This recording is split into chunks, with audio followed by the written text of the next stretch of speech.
Okay. Let's read The Loving Father.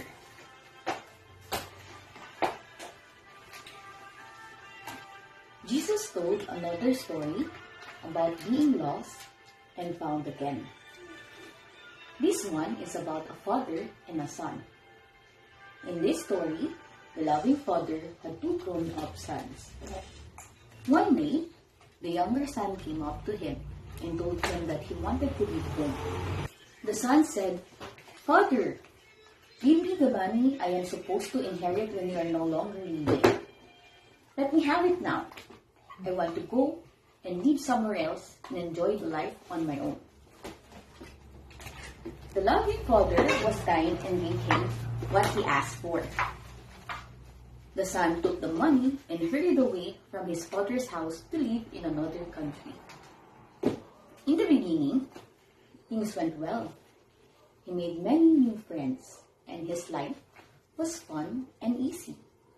But then, he ran out of money. When his so-called friends found out that the money was gone, they left him to find new friends. He was left with no friends and no money at all.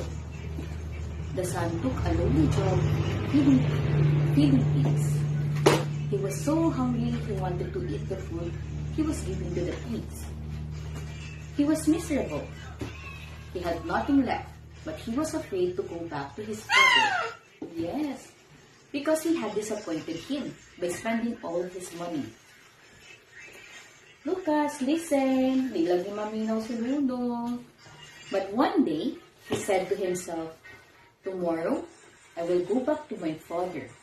I will go home and ask if I can become a servant and work for him.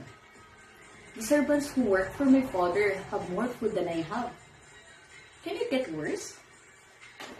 So he stood up and traveled back to his father.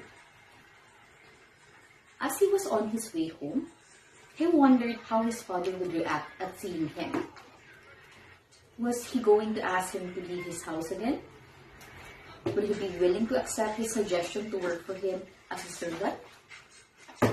When he approached the house, he was surprised to see his father running down the road towards him. The kind and loving father had been watching every day since the son had left home. He was hoping his son would come back home. The father hugged and kissed him. The boy said, "Father, I have destroyed everything between us and wasted your money. I no longer deserve to be your son. But can I be one of your servants working in your house?" The father answered, "No, you cannot be a servant. You are my son. I am so glad that you are finally home again. Now, we will have a big party and celebrate that my son was lost, but now he has come home to be with me again." When Jesus told the story, people listened very carefully. They understood that this story is really about God. God is like a loving father who always is ready to receive us. We are His children, and God will always meet us with open arms. God loves us like the kind, loving father in the story. Look at this picture, Lucas. Oh? This is the loving father, and this is the son. Yes, did you like the story? Do you want more? Don't destroy it, Lucas. You like the story? Lucas? Are you sleepy? You're sleepy na? Okay, sleep.